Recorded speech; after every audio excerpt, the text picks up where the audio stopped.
मुक्तिबोध। इनकी कहानियां हैं काट का सपना 1967, सतह से उठता आदमी 1971, लेकिन ऊपर उड़ता हुआ मकान कहानी हमने कमलेश्वर की देखी थी कि जब कमल का फूल खिलता है तो सब क्या होते हैं कि ऊपर उड़ते हुए मकान दिखने लगते हैं, मतलब विकास होता है। जब कमल का फूल आता है तो क्या विकास होता है, इसलिए ऊपर उड़ता हुआ मकान। अब है सतह से उठता आदमी और नई जिंदगी और जंक्शन। अब इसको याद कैसे करें? याद काट का सपना। मुक्ति पाने के लिए हमें काट का सपना ही सजोना पड़ेगा, यानी कि लकड़ी जल्दी जलती है तो अगर जल्दी जलेगी तो जल्दी से हमें मुक्ति मिलेगी। इसलिए काट का सपना मुक्ति पाने के लिए जरूरी है। सतह से उठता आदमी, मुक्ति कैसे, मोक्ष प्राप्त कैसे होगा? मतलब सतह यानी जमीन से आदमी ऊपर उठकर आकाश में जाता है, तो सतह से उठता आदमी को क्या मिलती है? मुक्ति मिलती है। नई जिंदगी भी मुक्ति से ही मिलती है। जब कोई व्यक्ति मुक्ति प्राप्त करता है तो उसे नई जिंदगी मिलती है और वो स्वर्ग में चला जाता है। जंक्शन, जंक्शन से शब्द लेंगे हम जंक। जंक कब लगता है? जैसे लोहे में जंक लगा तो खराब हो जाता है, वैसे ही जब जंक लगता है तभी मुक्ति मिलती है। क्या? जब जंक लगता है तभी मुक्ति मिलती है। इसे याद हो गया। और जंक्शन कहानी ये एग्जाम में आई हुई है। अब है राजी सेठ। इनकी कहानियां हैं अंधे मोड़ के आगे, तीसरी हथेली, यह कहानी नहीं, गमे हयाल ने मारा। गम ए हयाल कर सकते हैं। समांतर चलते हुए, अपने दायरे, गलत होता पंचतंत्र, ऊंची जंगल में। याद कैसे करें? राजी सेठ, अंधे मोड़ के आगे। जब हमने आधा रास्ता पार कर लिया तो अंधे मोड़ के आगे आधा रास्ता पास किया तो हम क्या हुए? राजी हुए। राजी यानी खुश होता है, मारवाड़ी में राजी, राजी बेवनोवे। तो अंधे मोड़ के आगे, जब अंधा मोड़ आ गया तो हमें पता चला कि हम आधे रास्ते आ गए हैं, इसलिए हम क्या हुए? राजी हुए।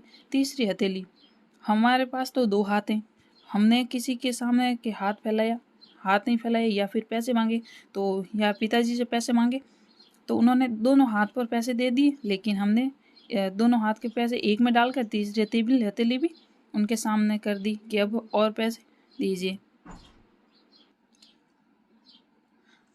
अब है अगली है यह कहानी नहीं। हमें यह याद रखना है और यह राजी नहीं होना है ये सुन के कि यह कहानी नहीं है।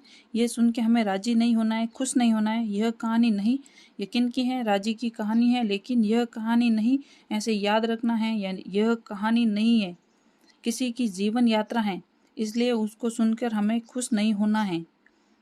किसी की जिंदगी का सवाल है इसमें, तो ये कहानी नहीं, किसी की जिंदगी का सवाल है, इसलिए तुम खुश मत हो, राजी मत हो। गम ए हयाल ने मारा।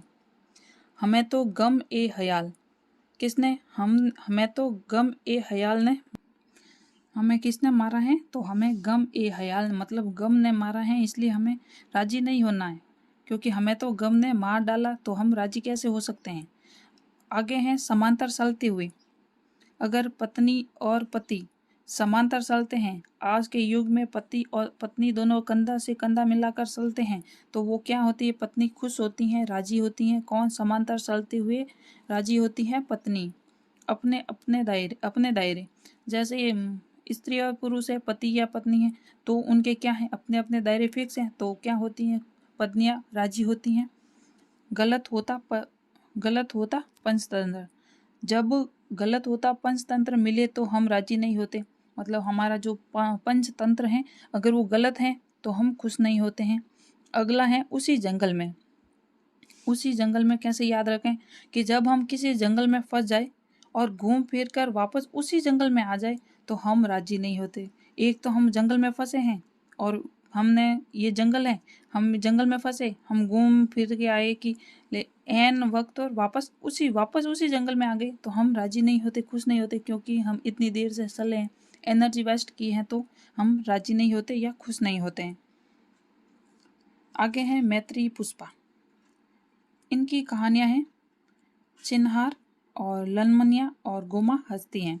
अब इसको याद कैसे रखें? यही सुनोती हैं कि याद कैसे रखें।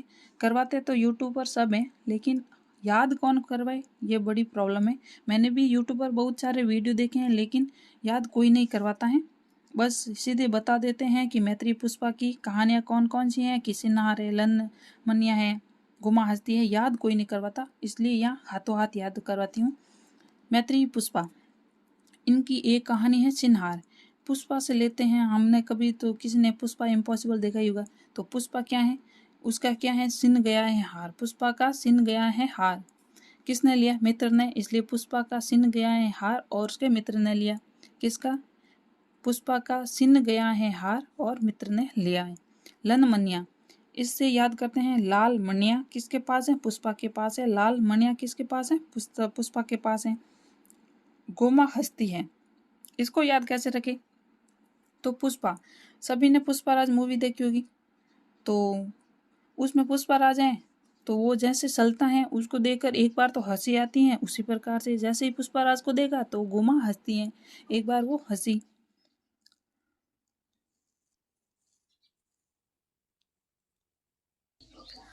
अब है शिव मूर्ति जी की कहानियां हैं जो कि 3 है, एग्जाम में आई हुई हैं। भरतनाट्यम है, तीर्य चरित्र है और कसई बड़ा है। इसको याद रखना है। तो क्या है कि शिव जी की मूर्ति जो है, शिव मूर्ति है, वो क्या करती हैं, भरतनाट्यम करती हैं। कौन, शिव जी की मूर्ति क्या करती है, भरतनाट्यम करती हैं। और तीर्य चरित्र, शिव जी की मूर्ति में क्या है, 3-3 आंखें हैं ना शिव जी की, तो 3-3 चरित्र हैं, यानी उनकी 3-3 आंखें हैं। या फिर शिव मूर्ति अपने पास रखते हैं तो हमारा चरित्र जो है तीर जाता है। तो जैसे ही हमने शिव जी की मूर्ति अपने पास रखी तो हमारा चरित्र है वो तीर गया, यानी अच्छा हो गया। कसई बाड़ा, शिव मूर्ति कभी भी कसई बाड़ा में नहीं रहती हैं।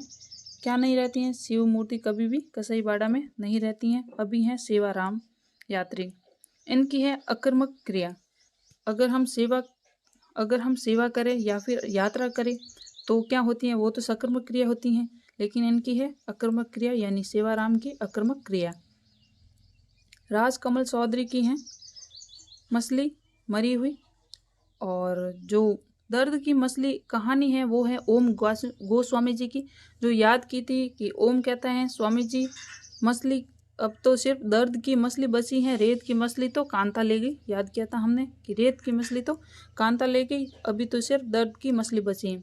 और राज कमल चौधरी की है मछली मरी हुई, इसको कैसे याद रखें, जो कमल का फूल है वो जैसे तालाब में राज करता है, तो कमल ने देखा राज करते हुए कि ये क्या, मछली तो मरी हुई है।